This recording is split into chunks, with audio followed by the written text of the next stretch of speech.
शौर्य।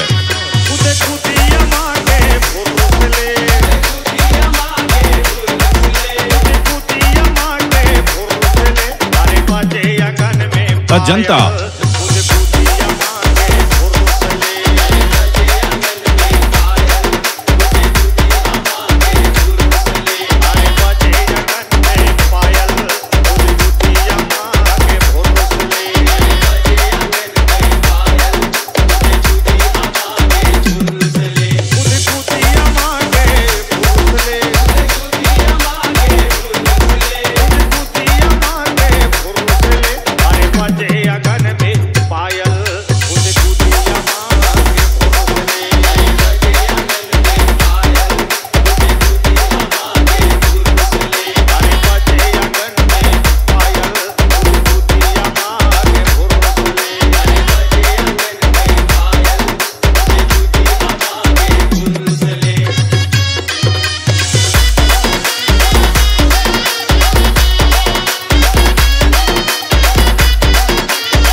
शौर्य।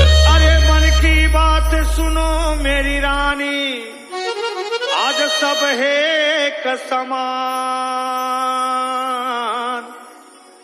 जी भर के रंग डालो रे, क्या बुढ़िया क्या जवान।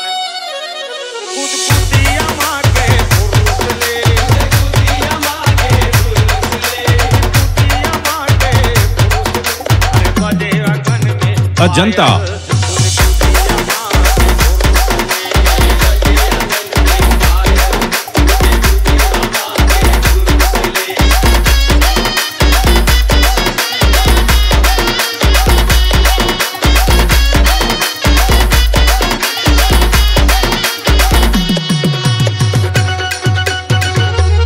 अरे छर छर ले मारो पिचकारी, दिल के अंदर जाए। उड़े दुपट्टा लहरे चुनरी, तोर बर नशा गिरा।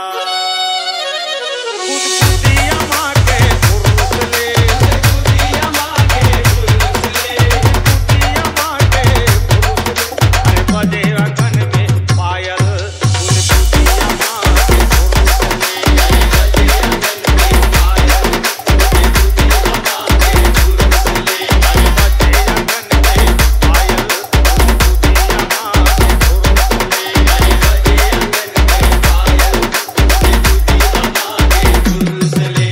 शौर्य।